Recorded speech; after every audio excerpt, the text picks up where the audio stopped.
এক হোটেলে চিকেন কষা খেয়ে এত ভালো লেগেছে, এখনও মুখে লেগে আছে, তাই বাড়িতেও বানিয়ে ফেললাম।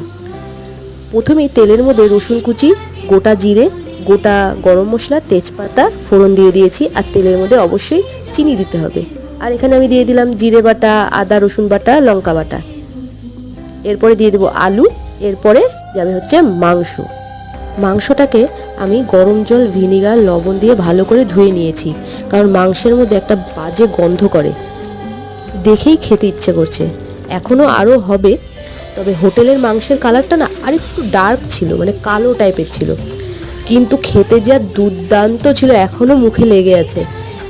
তবে চেষ্টা করলাম বানানোর, কেমন হবে জানি না। তবে কিছুদিন ধরেই জ্বর, সর্দি, তো কিছুই ভালো লাগছে না খেতে, তো ঝাল করে বানালাম, জানি না কেমন হবে।